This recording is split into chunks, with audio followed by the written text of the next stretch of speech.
Kita na ninyo? Yes, sir. Okay.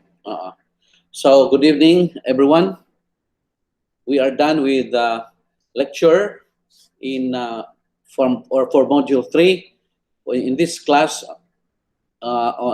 in this class of ours in agribusiness, advanced agribusiness management, and this is now module 4 that uh, we are doing that we're having today or this evening, and this module 4 covers perspectives and structural framework in analyzing agribusiness systems. Okay, perspectives and structural framework. That means to say these are framework of analysis for agribusiness systems. So there are two types of framework or structural framework that we need to maybe go through. The first is for analyzing a firm level uh, agribusiness systems, and the other one would be like more on the industry level. Okay, so it's going to be a little bit longer, but we need to. But I will be going with you and as slow as possible to be able for you to digest everything. Now, this particular lecture will provide you the benefit of having to know kung saan pag-analyze ang agribusiness systems. There are analysis that you need to use the lens of macro or industry-wide. There are also analysis of agribusiness systems that you need to use only a micro-level analysis, like firm level analysis. So we will tackle them one by one, and then down the line in this particular module, you will also be be exposed to various requirements for sustainability and also uh, social responsibility considerations for agribusiness systems. So I will lecture on what is sustainable agribusiness systems, and how can we make sure that if it is sustainable, it will also be like complying with international standard, or it's competitive. No, not only it is competitive, but it's also sustainable in a way. No, so let's without further ado, let's get down to the first lesson of this module, the lesson on institutional and organizational framework of analysis for agribusiness system. That is lesson 4.1 in module 4.0. Okay? So institutional and organizational framework of analysis. Now, when we say institutional and organizational framework, now this is actually a framework that is going to be used for uh, institutional analysis, also for organizational, that means firm level, that means specific to a particular organization. Okay, now we will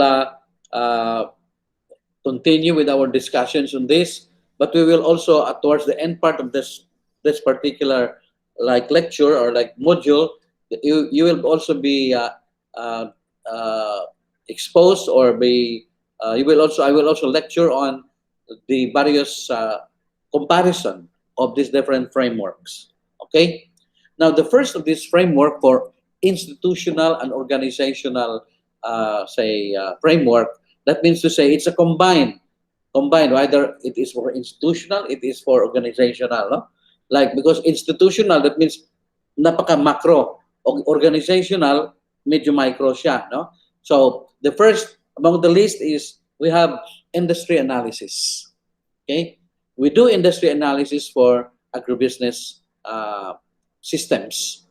When we say industry, you're looking at the entire industry, not only one firm, but you also look at, when we say industry, the whole gamut of connection, because this is agribusiness, the whole gamut of connection from input up to output, input up to market.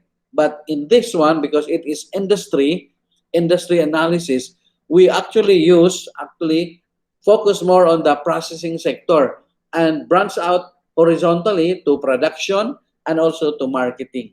Okay, that is the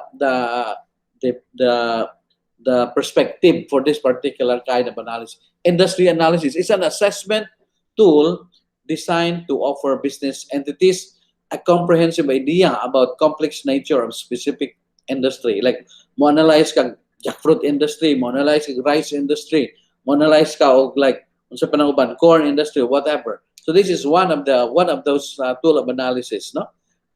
This would require us to review market, political, and economic factors directly impacting on in the industry development of a particular industry, no? O moingon nga nitag industry, we always start our thinking from the processing or agro-services sector, no? Industry man siya. Pero ngayon kag commodity, you are looking at the production sector, looking at the output or production subsystem. Okay? Now, industry analysis or IA is conducted by business entity specifically for an entrepreneur to identify the factors influencing sector that have already or thinking about investing in. That means to say, if you are thinking of like investing into an industry, now industry analysis can be very helpful. No? So, considering you want to really do prospecting on what particular industry that you are going to invest or anybody would like to invest. Now, people will always, shall I say, look for industry analysis. My industry analysis na ba ni nga industry? Which one is, well, what are the, like, say for example, possibility for investment ni nga industry. So what are the advantages? What are the advantages, and what are the economic viability considerations, or something like that.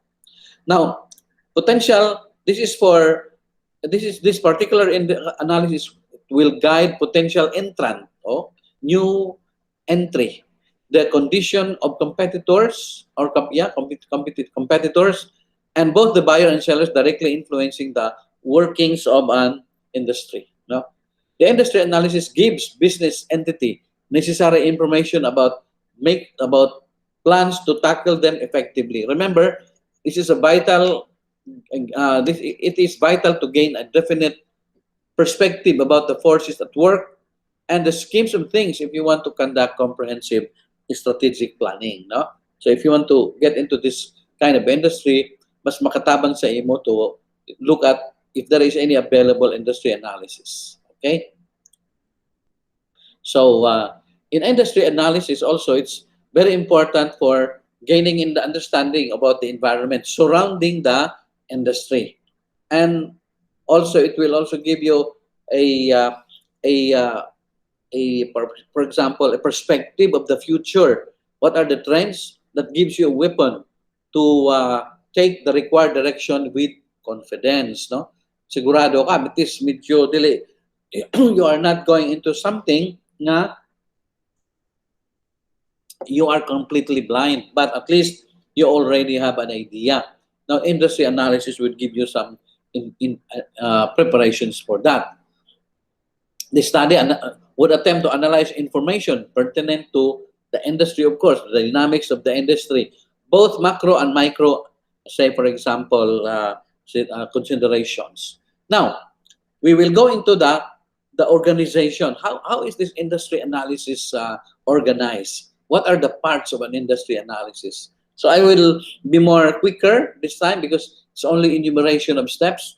You have the first very important part of an industry analysis is number one, background of the or overview of the industry. So mga na mga importanting points, the role of the industry and the industries. What are the industry products and in the product formats, and then contribution to GN economic contribution, and then you also have employment. Okay, so mao na imong minimum content for the overview of the industry.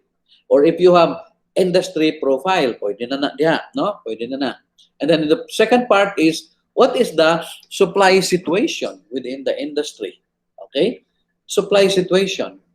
Okay, so yung supply situation, that means maybe where are you going to get your supply of raw materials? Okay, supply of raw material. Where are you going to get your supply of what are the available supply? Is there local production, importation, exportation? These are things nga makuha nimo sa supply situation. And the other one is demand and consumption. Okay, you have the supply and then you kind of process that, and then what about the demand situation? Past consumption and then present market. So that's going to be a ano a comparison between the two. You match demand and supply. Is there a shortage? Is there a surplus? How are we going to overcome this dynamics between supply and demand? And how are we going to be more profitable in that sense? No? So another is you have projection of supply and demand gap. Okay, that means to say you know the supply situation, you know the demand situation, and you know how you're now confronted with, is there a gap? No? Because the gap would tell us where to invest in terms of our ano. Now, and then you have here what are the marketing system in the industry, the product form or format, distribution, pricing, promotion, competition, and other practices. So this is a part of that particular, say, portion of the industry analysis. So the number six is institutions in the industry. What are the institutions involving or shall we say operating in the industry? Of course, government should be one.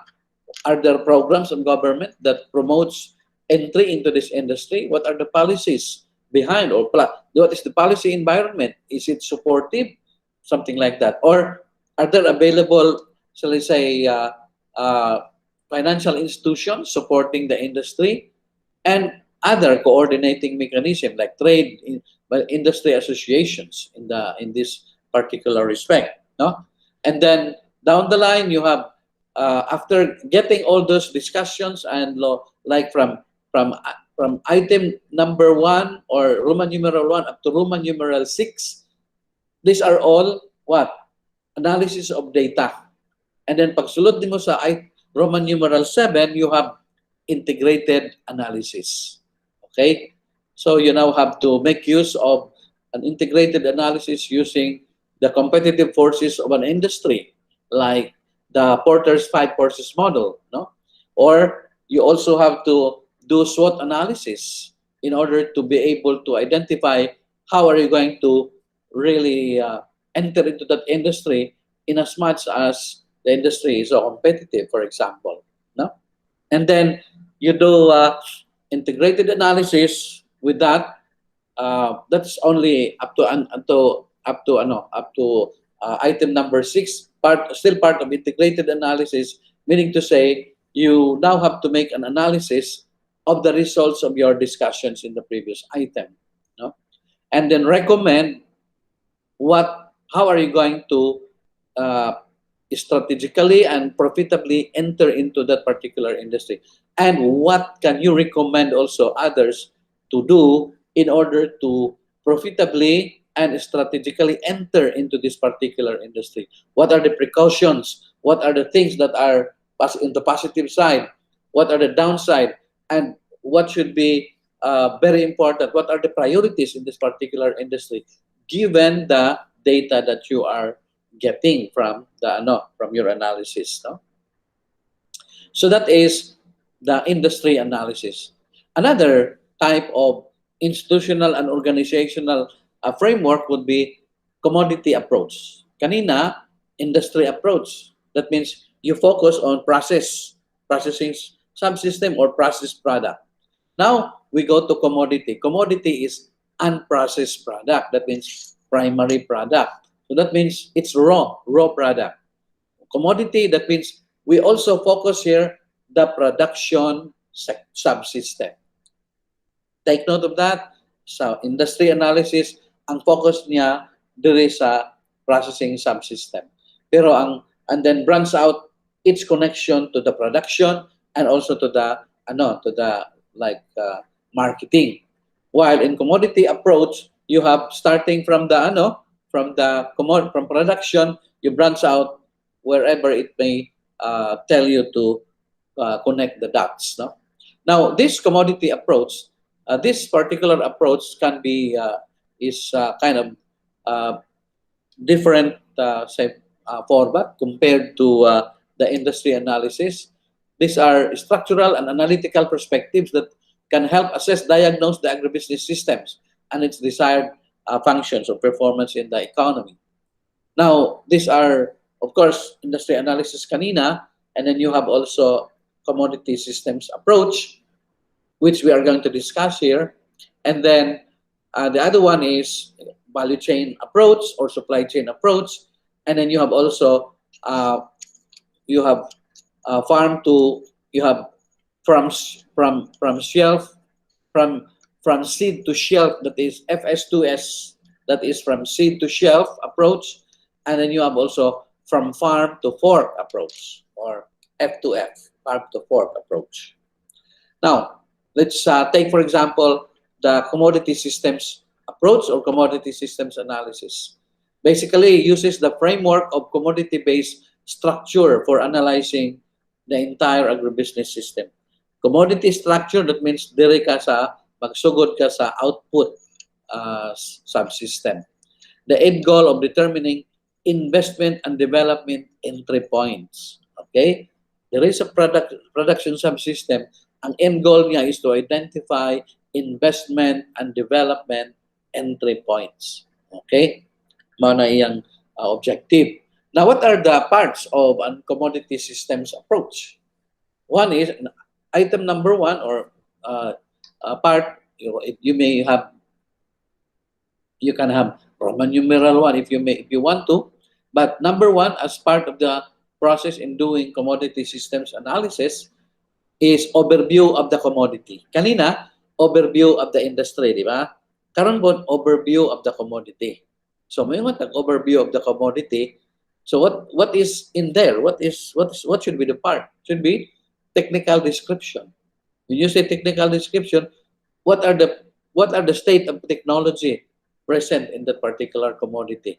Mechanized na ba na? Di pa ba? Or unsa ba na siya? Is it using a traditional variety? Is it what? Oh, these are the different. Is it organic or non-organic? Something like technical description.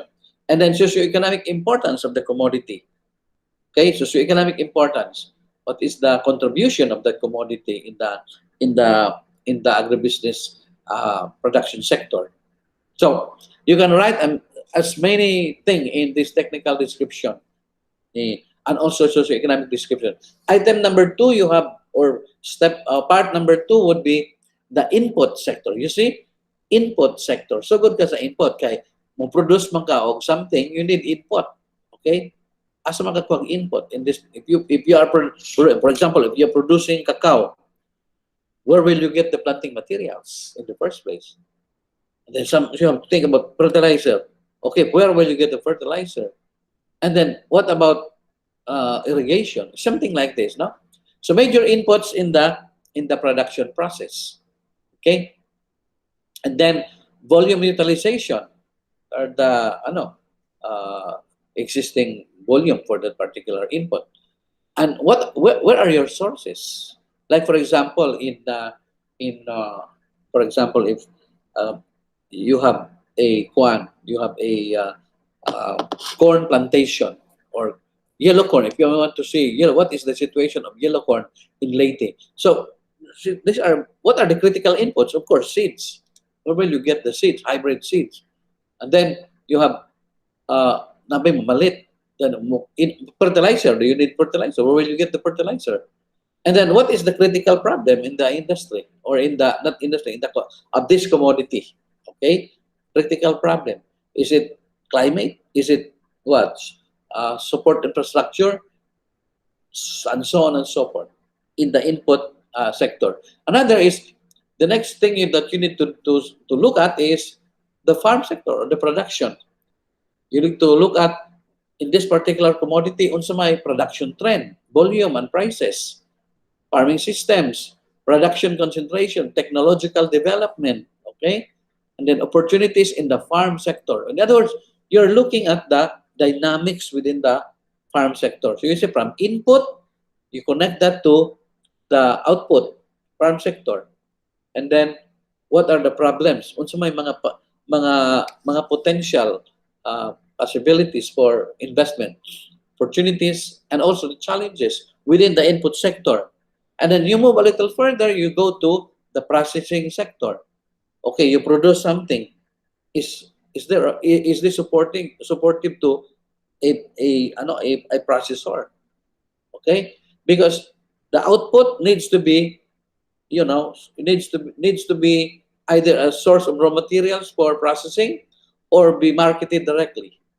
Okay, if you produce cacao, for example, in this location, na by is the volume that probably you can produce can meet the demands, or maybe it might exceed the demand of the tablia processors or the chocolate makers. So we need to understand the dynamics or the connection between the two.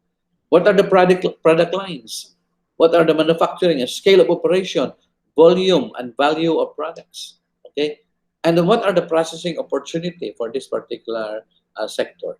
No, so if you look at the yellow corn industry in Leyte, okay, kids like mo produce kag yellow corn. For sure, this is not for human consumption. This is for further processing for feeds, basically. So, are there feed mills in Leyte, or kung naay feed mill or mga poultry or livestock farms? What is the level of demand? Pila may ilang paliton, and then how much are they buying?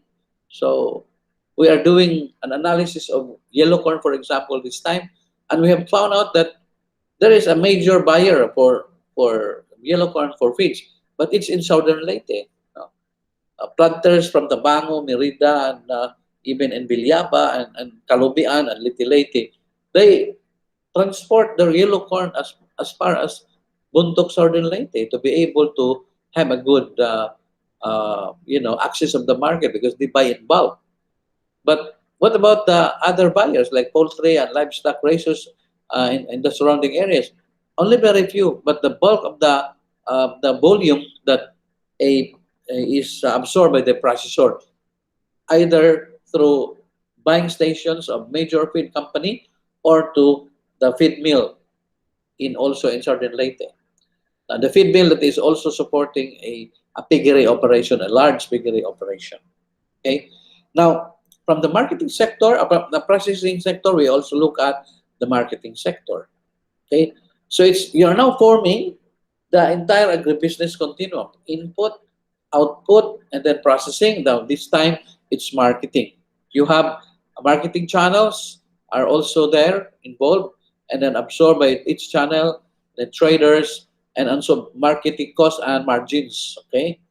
Then you look at what are the trends in the market now, demand and supply situation, projected demands and marketing opportunities and problems. Now, these are what? The secondary data ito, no? These are secondary data. Some of them might be primary, but basically, secondary data ni siya, no? Then, from the marketing, you have the next component in the agribusiness. You have agro-services sector, who are supporting the commodity system, who are also providing assistance.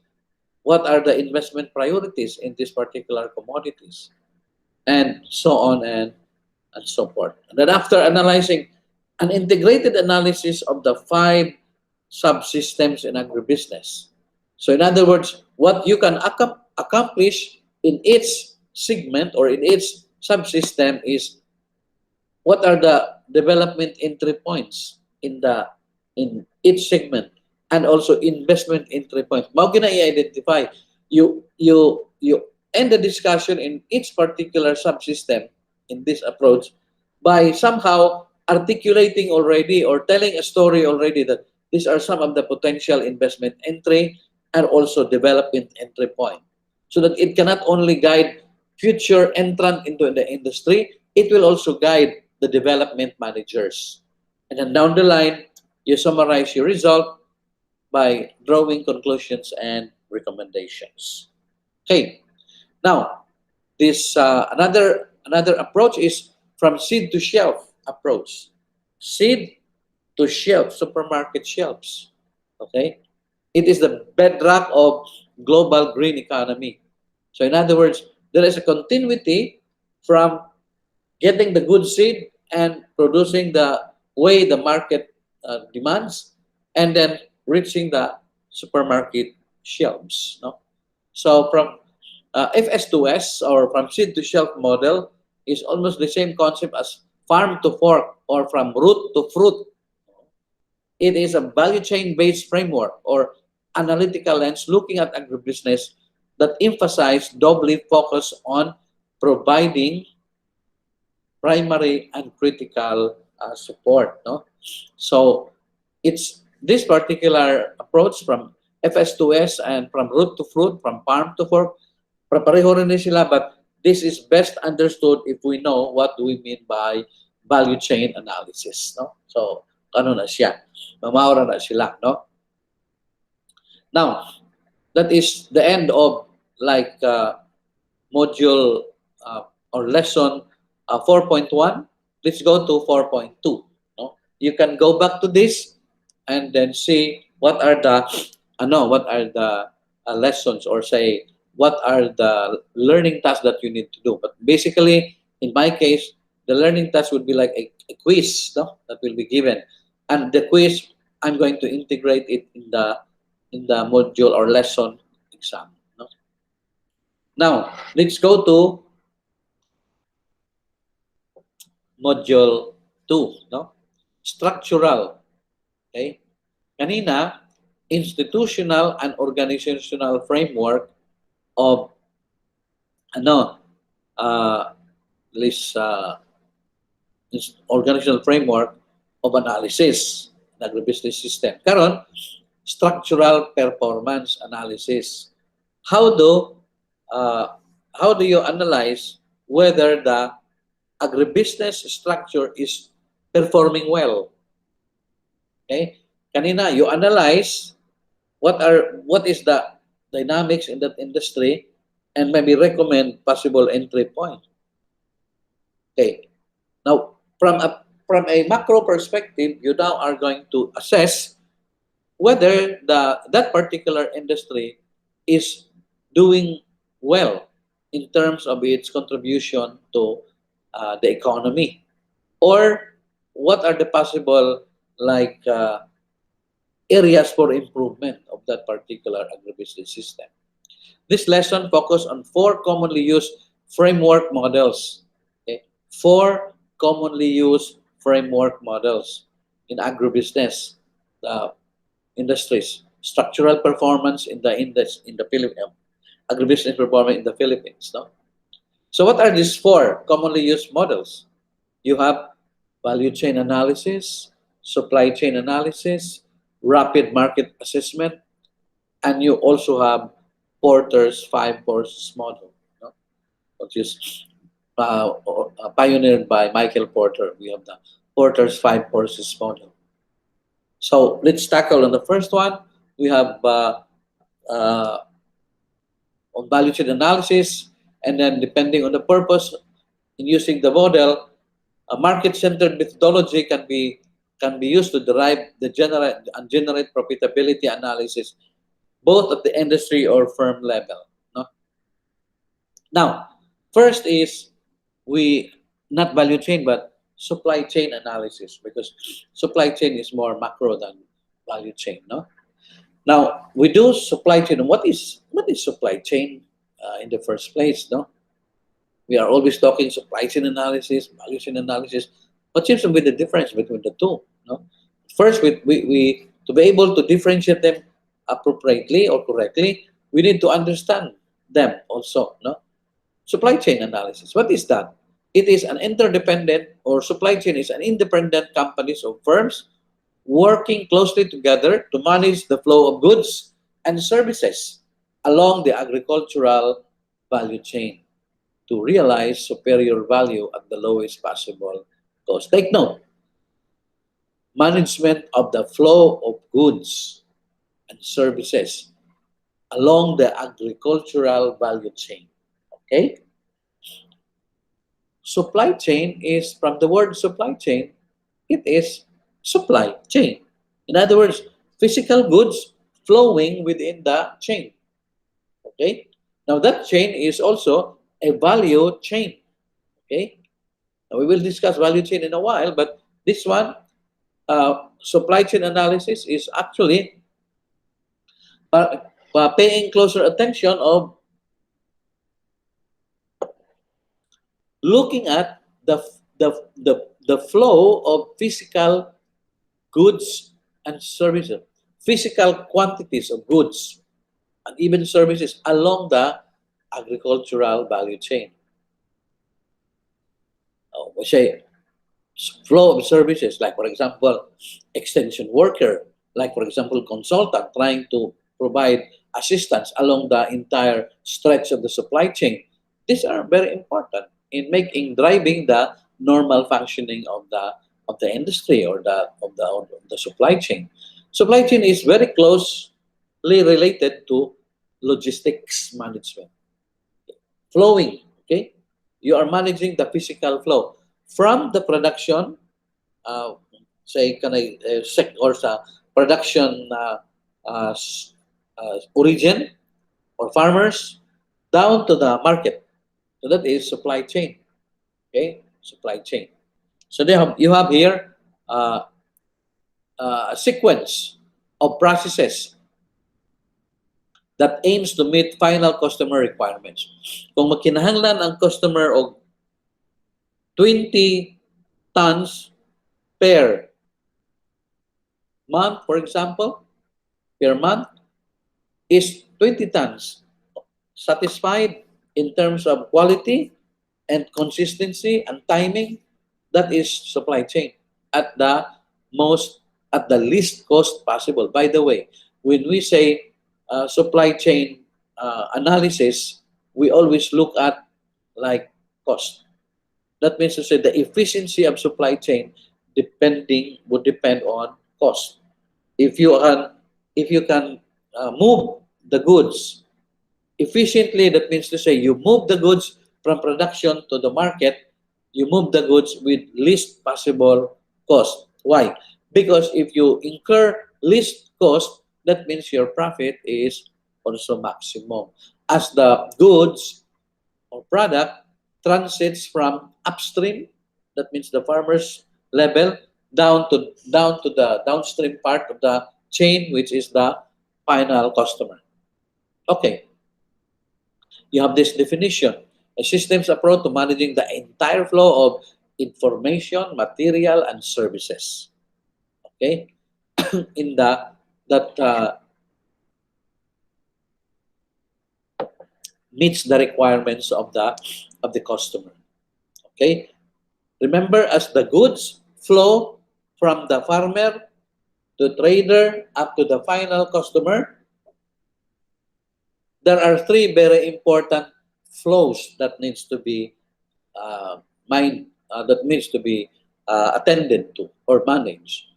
One is you have product flow, physical product flow, and then you have uh, another flow is price or payment flow. Payment flow. That means as the good moves, na ibayad, ikaw po mo kuan po ka, mo receive po ka sa bayad. Okay? And then that is payment flow. And then the next flow is information flow in terms of volume information and in terms of technical information, supply information or technical information. So these are the flows going through within the system. So farmer to trader. So na-flow physical, payment o information. From trader to the retailer. For example, magyapon na flow, payment, product o information. And then from the retailer to the customer. Okay? The same thing. So you need to analyze these three. Who gets who gets the most of the benefit as this particular flows function or moves, as this particular flows influence the movement of product from the production to the final customer. Okay, so these are other definitions of, say, supply chain analysis, other by Monska et al. So it is Supply chain analysis or supply chain, yes, supply chain analysis or management is market focus. It should be market focus. Ug unsay gi-demand sa market o unsay kinahanglan sa market, you meet the requirements of the market. Quality, price, and consistency or timeliness. Okay? And then you also have uh, uh, consistency and reliability and optimizing supply chain profit. The terms SCM or supply chain management is used to describe management of materials, information, and also you have uh, uh, supply chain starting from the supplier up to the final customer. Okay, so as we have said, the description talks about three flows. Ako na nang mention sa inyo kanina, three different flows, which is very important for uh, gaining, say for example, analyzing the supply chain. Now, the objective of the supply chain is to maximize the benefit to the players, supply chain players, and also minimize cost. Okay. Now, in a supply chain analysis, meaning to say it involves various players. Okay? It involves various players, and it also involves customer. Okay. So you have here a supply chain, no, a diagrammatic representation of a supply chain network showing the major players, actors responsible on the normal functioning. You have this particular supply chain, okay? A schematic diagram of a jackfruit supply chain map in region 8. Okay? You have here two two supply chains. One for you have here a sub a supply chain for this particular, say for example, geographic area, no, that is uh, producing or supplying jackfruit to various entities from farmer, village trader, sub trader, and to these different major buyers. You will notice that what?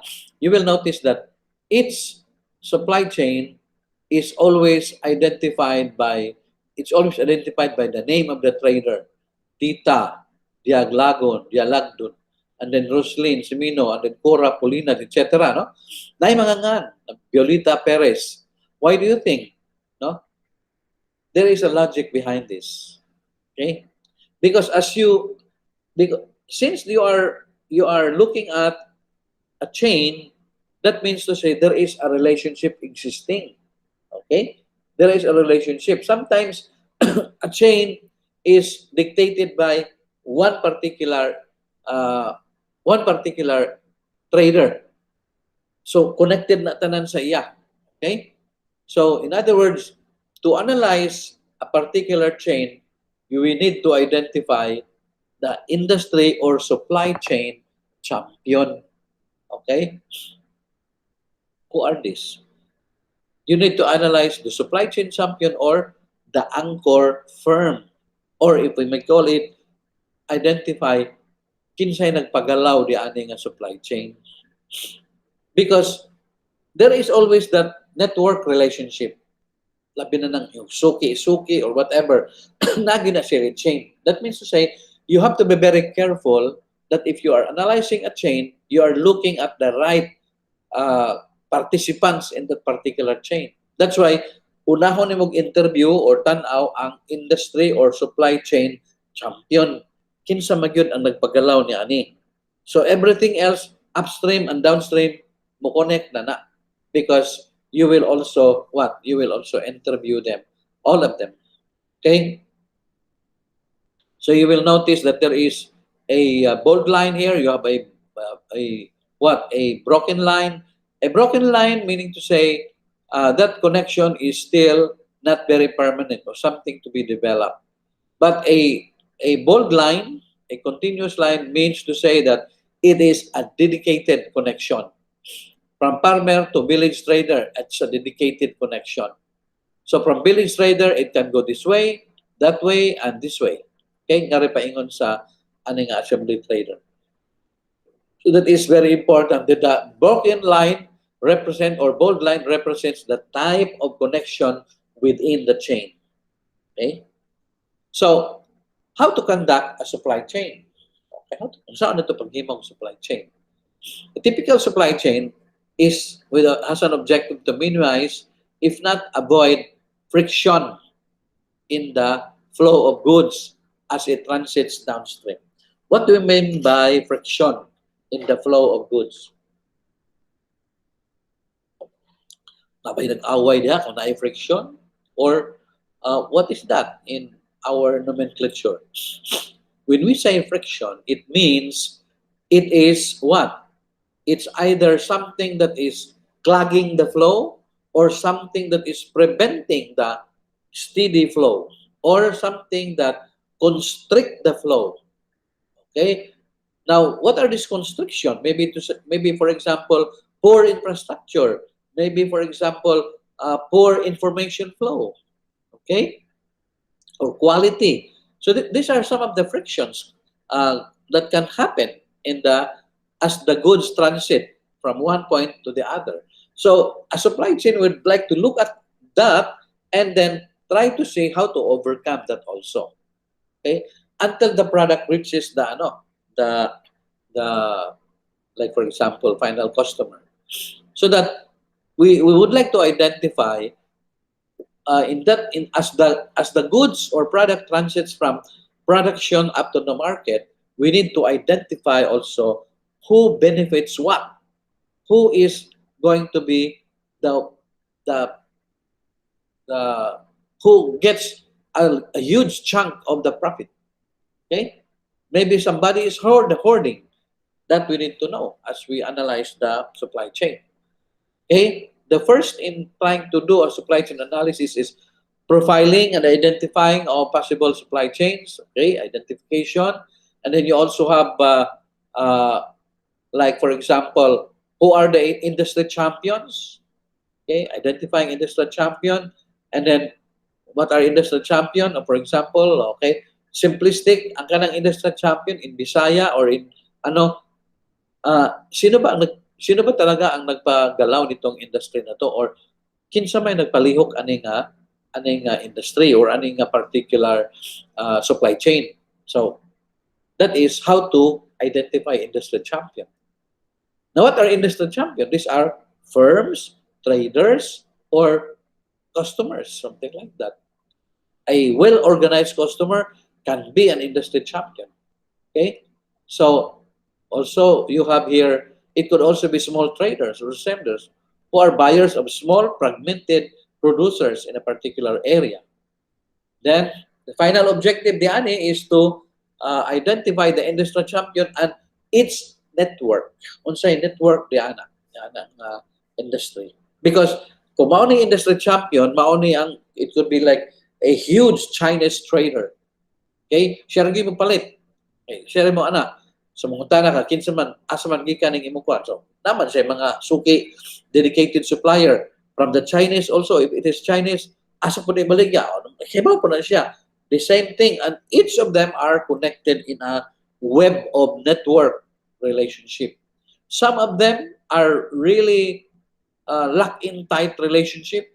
Some of them are related in terms of like social relationship, or some of them are business but totally or very heavily tied, and there is a network or there is a connection that is difficult to duplicate by other chains. Like for example,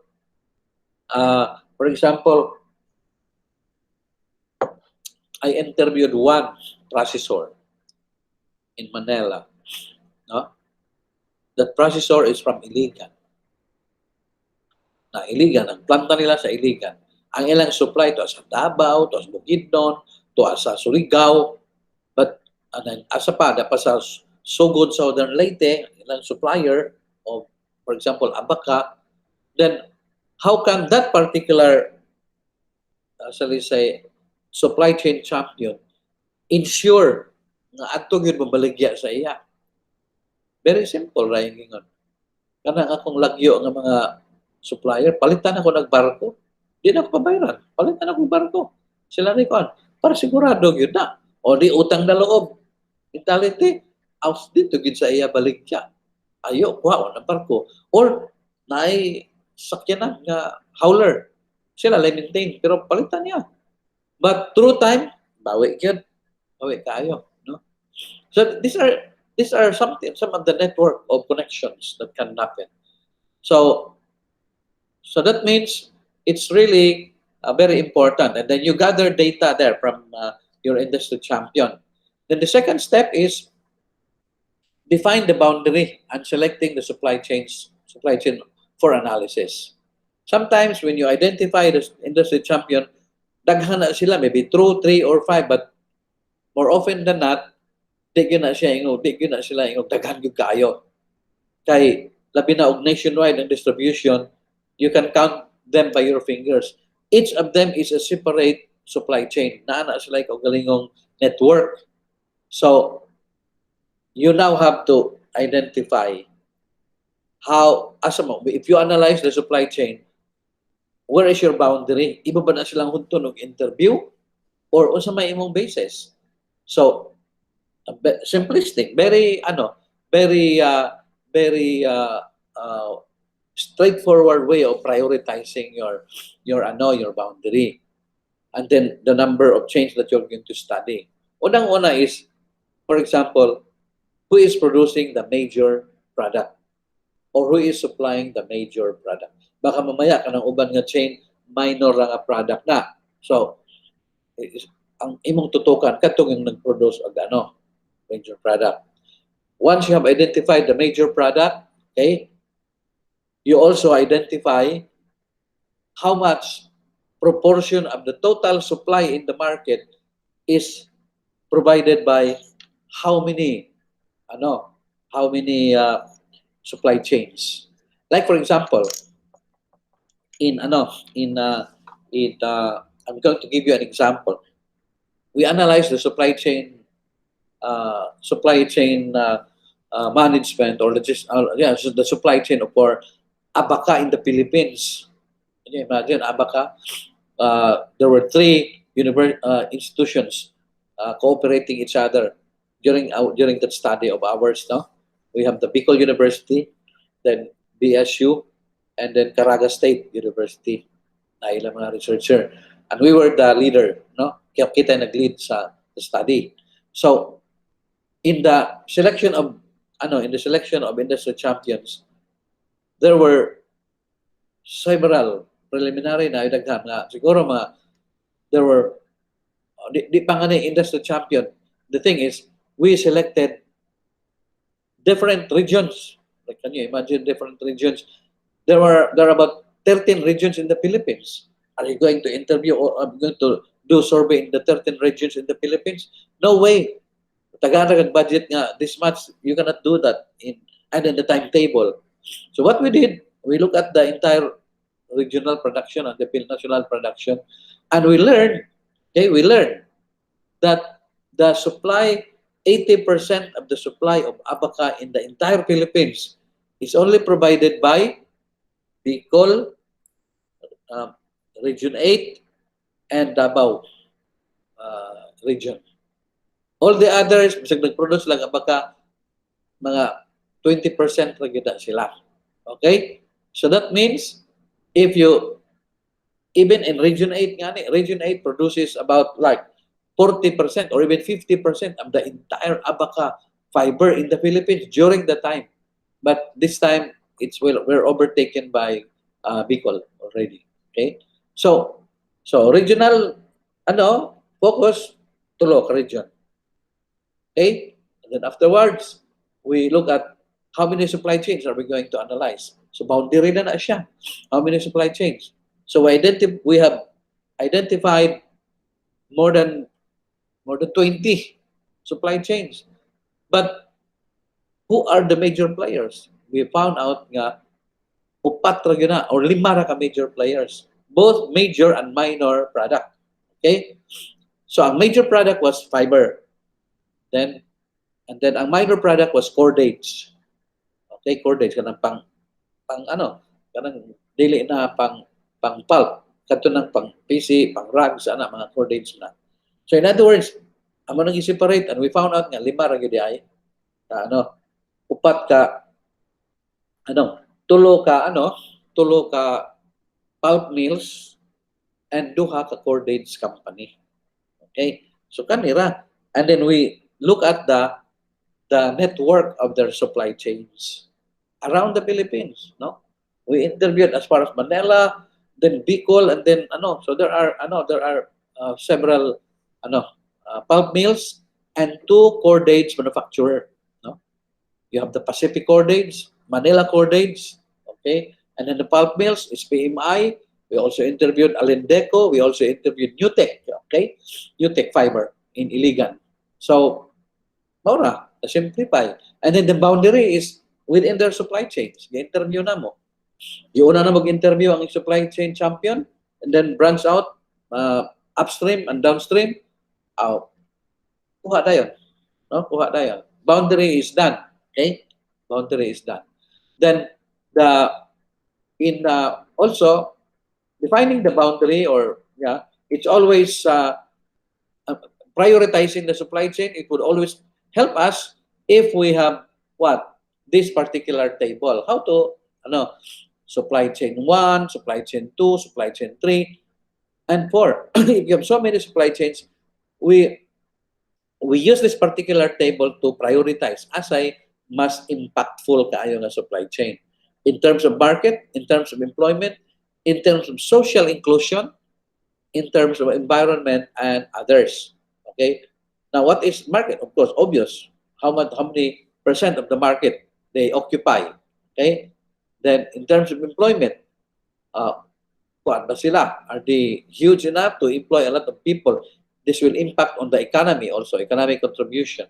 And then social inclusion. Are there mga disadvantaged sector or mga farmers ba ron na involved diha? Or what about other participants? Are they included in the decision making? Social inclusion. Environment also. How are these chains very influential in the environmental conservation? So na-select gid tong pulp mills nga dagko because actually in pulp processing mo discharge mo ng pollutant dito sa So mga pulp mill candidate na gyud for environmental Di man na sila operate why ECC. And then different supply chains fill up pa na mo ni. And then finally makita na to nga ma-single out gyud asa nga supply chain ang murag winning. Sa amo supply chain 1, 2, 3 abot na og siguro mga 20. But ni zero in mo og 5 ra gyud ka supply chain given this particular criteria. Okay? So, bato nga, supply chain mapping, gathering of data, and then of course, during the supply chain mapping, we use what we call as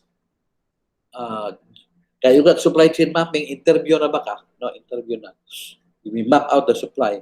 So we use what we call as the 6 key questions for supply chain analysis that is actually pioneered by PICARD, Philippine Council for Agriculture and Aquatic Resources Research and Development. So these are the different key questions, okay? 6 of them.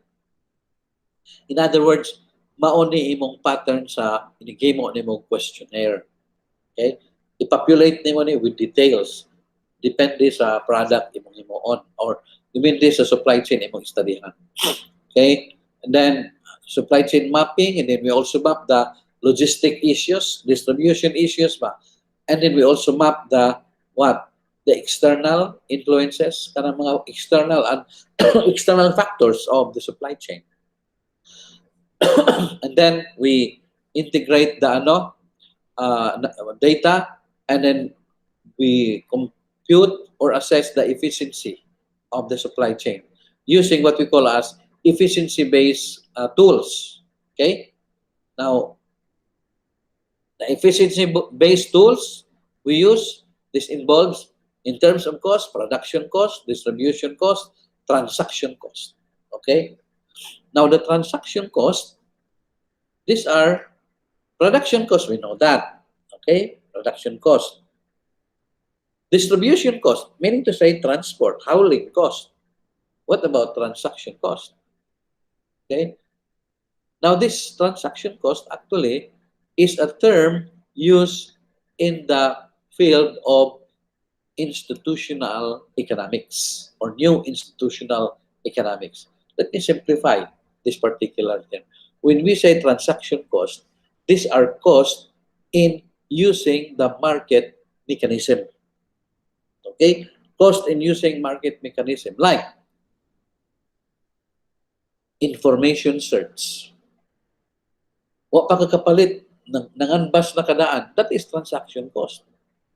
So, unsa man kuan kana bitong na ay pag pagpangita og kuan pagpangita og supply dugay lisod the more difficult the greater is the transaction cost. Now transaction cost can be a source of friction in the supply chain. That if there is high transaction cost, that means to say the market is very inefficient. The lower the transaction cost, the market becomes very, very efficient. Okay? Because total cost then in every segment of the supply chain can be involved or can be due to this different cost sources of cost. So sometimes transaction cost could be like ano ay first is information search and then goodwill cost. What is goodwill cost? Gitawag naman nato ng goodwill cost. Pero in actual situation, these are cost, unnecessary cost ni. Why? Kada bang mulagay lang sila, muhatag silang kwarta para lang mudaloy ang produkto. Okay? Example lang, nagata mong example nga. Na ay paglabas diha sa produkto sa una to, abit sa amo kakaron na pa ba? Paglabas diha sa kuan kanang gawas diha sa puerto, ingon nga, unsa may karga ani? Pangutanon ko dito sa ferryboat. Unsa may karga ani? Pag kuan gini mo paggawas sa ferryboat before ka makangadto sa kalsada gyud sa highway. Unsa karga? Kuan kana mga pilis. Unya, hunong sa papilis sikapon unsa karga? Ang mga driver ana, papilis mo ana, papilis na mo papil gi ana. Gilupitan da yung kwarta dito. Na dito gilupitan 500 depende kung sa imong kuti-kutihon ka, that means utang man lang mag 1,000 para way saba diretso na para inspeksyon. These are unnecessary cost, no? These are goodwill cost. Sometimes ang ang produkto di na mo dagan kung di na nimo bayran daan, no? Grabe kaayo. Na mo abot ka dito sa pier. Nobody will touch your product if you're not going to abide by their set up dynamics na mga lagay na. These are goodwill cost. Very inefficient. Okay? And there are also transaction costs that is due to poor information. So daghang kag sanguan. So we have to look at it. How are we going to minimize transaction cost? Because sometimes distribution cost can also be source of friction. Because especially kung di mayo kalsada, ang kuan ra, ang what is this? Ang habal-habal driver ay mo kuan mo pressure ba nga suktan kag dako kayo. No? That is when in fact barato ra gyud unta ang pamasahe, something like that. So that is from cost-based efficiency cost. So you have also efficiency-based, you have profit, return on investment, inventory, and so on, damage and losses. There is also what we call as flexibility-based or efficiency-based, flexibility, volume flexibility, delivery flexibility. That means how flexible, unsa ka flexible. Moingon ang imong supplier nga or can I say buyer nga, we need this 1 ton. The next delivery, 500 kilos na lang. Oh. Are you able to adjust? How flexible are you in response to market demand and so on with delivery? Responsiveness. If the customer needs now at this particular can you also provide them? Okay, volume, delivery, and price. No, now in this case, it's very important that we know the the implication of all this cost with computed. And many times when you go to you do the interview, it it takes a lot of rapag sometimes there are costs nga di gyud itug-an mo sometimes, or there are open times gani, but you need to have a very creative way of deriving the inefficiency there. No, you have to be creative actually, because these guys will not tell you the sometimes you need to be friend with them. Sometimes you just have to go with you have to, if it is delivery of vegetable, musakay gyud ka dito or makita gyud mo ang flow. Sometimes if it is transported by ship, you really have to ano also take that ride of the boat to see what are the transactions going on. Nahilula ba nagbahay dito? Is it damaging? Is it what? So these are some of the things that we need to carefully monitor. Okay? Baka mamaya pagpahiluna dito, na-expose na og init dito sa barko or sa boat, it's cause for spoilage. So these are observations. It can add up to inefficiency cost, no? So several other concerns, no? Now, in after doing a supply chain analysis, we also do a value chain analysis, no? Now, in value chain analysis, simple, no? What is a value chain analysis? A supply chain analysis is physical flow of product. Well, that is supply chain, physical flow, supply good. Value chain analysis is the opposite. What is the opposite for supply? Demand. You cannot create a market without a demand. Supply chain analysis is otherwise known as demand chain analysis. Okay, demand. Okay, demand. Where does demand originate? Demand originates from the market. Okay? Demand originates from, it does not originate from the farmer. The farmer will just produce what is demanded. Okay? So it's actually counterintuitive in terms of direction of flow. When we say counterintuitive, you have supply chain going to the market, but demand chain or value chain is from the market going to the producer. What is that? What is that flowing? What is that flow from the market going to the producer? It's a flow of product information. Okay, again, it's a flow of product information from the market to the producer. While supply chain is a flow of product, a physical product from the producer to the market, to the customer.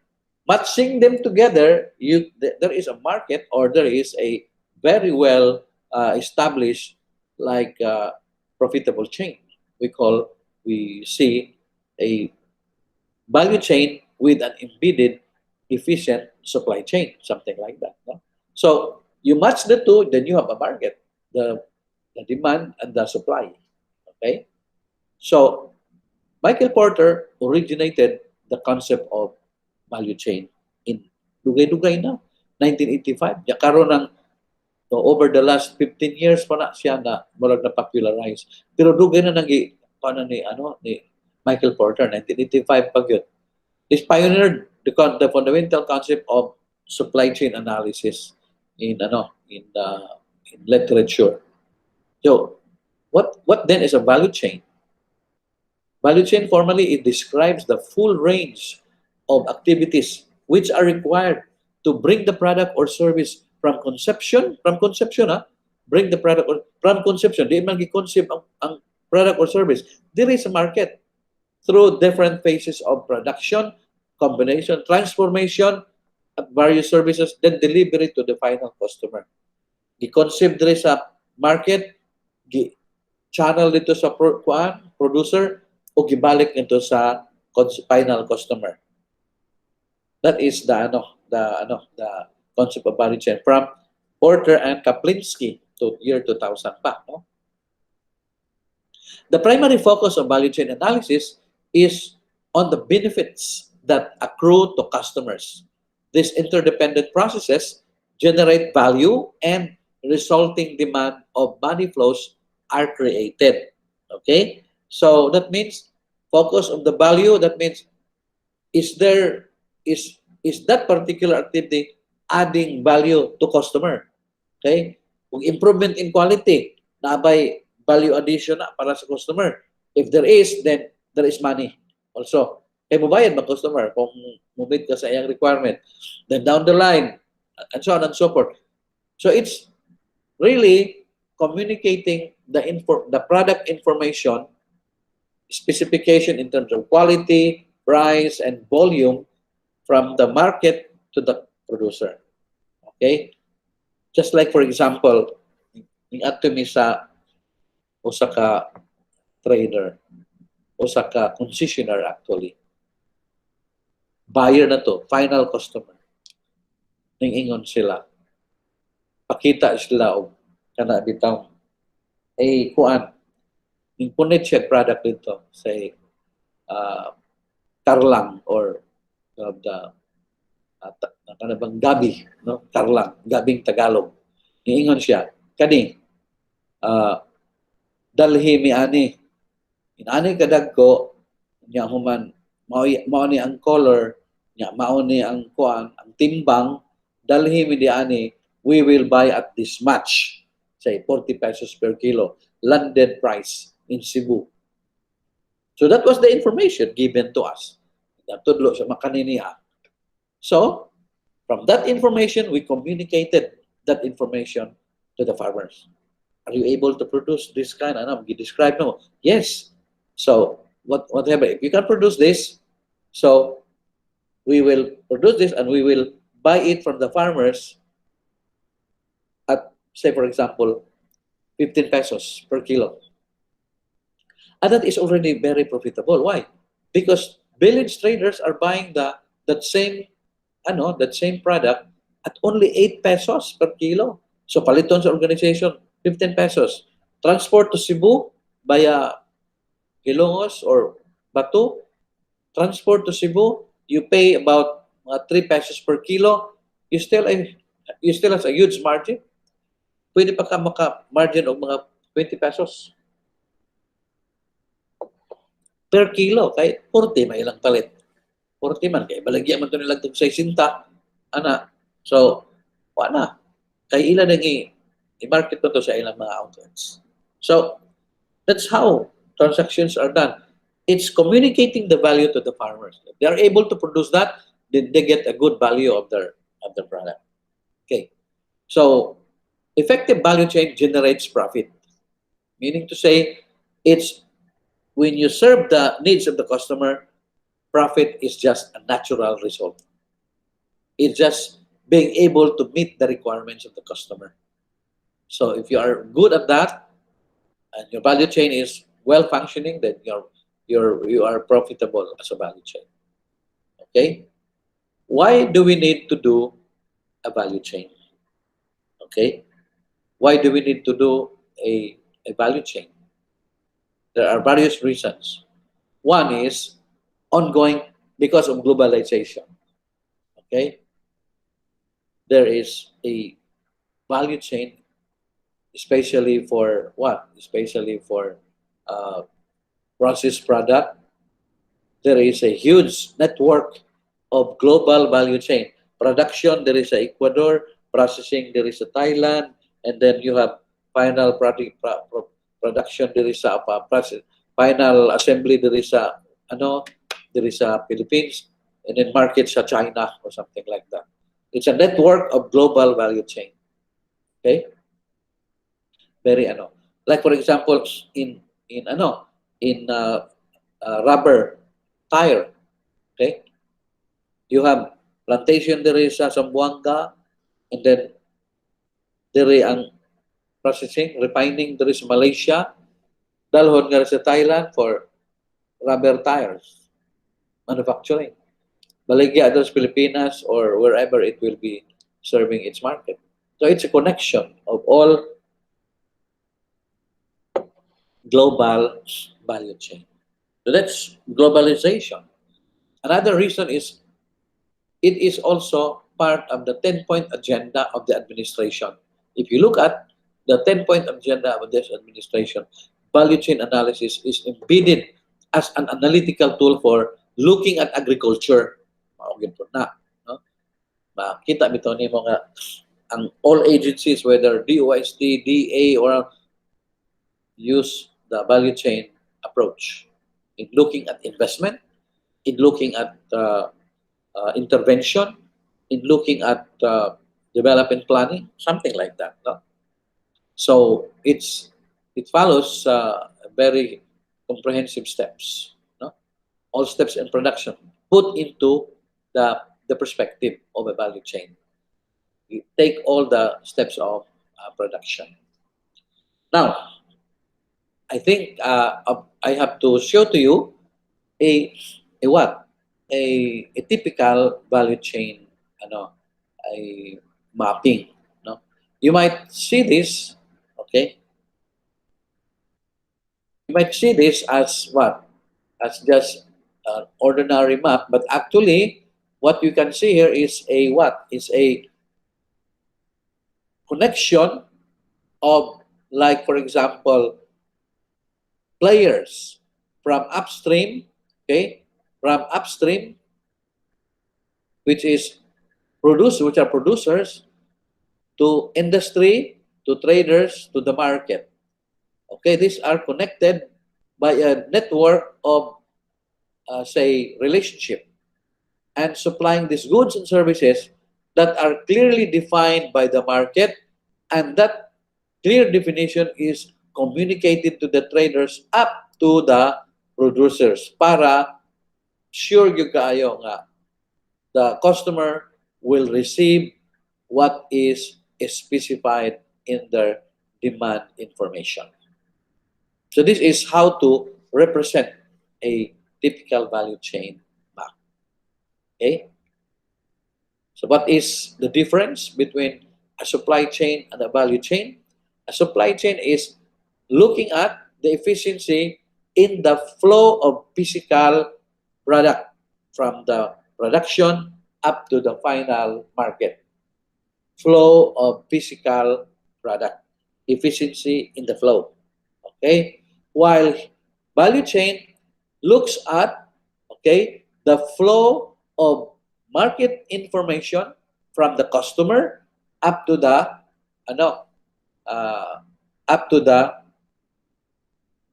production point, and see to it that the definition of the product as specified by the market is the one that is transmitted from the production up to the final customer. Okay? That is value chain. May dire ang market nga mauni ya lain na inyong i-produce. That is something gitanaw sa value chain. Now, as that product flows as specified by the market, you are now looking at a value chain under a specific a supply chain under a specific value chain, or a value chain with an embedded supply chain. Mao nang ingon ani ang itsura sa imong value chain, because it is already a value chain with an embedded supply chain. So that is the concept of the two. They are not they are not contradicting each other, but they are actually complementing. Okay? Kay maayo imong value chain pero sira imong supply chain, wala gyapon ka. Maayo imong supply chain pero mali ang imong value chain, wala gyapon. They need to be congruent. What is specified mao nay imong gi-transport na goods. So, nag-transport na ka, pag-abot sa final customer, di man ni mao, di tayo ni mao, wala. How can you even meet the requirements of the market? So, pag naka-transport, na-meet ni mga requirements, kadaghan kayo mga inefficiency along the way. Grabe kayo ang mga tungtong, lagay-lagay, daghan kayo, lisod ang transportation. That is a supply chain problem. Okay? That is a supply chain problem. So that means the two are complementary with each other. Okay? So I think we end up to this particular point because next week, next meeting, we will discuss with how to conduct a value chain. No? How to conduct a value chain research or something like that. No? I'll stop sharing and also I'll stop recording and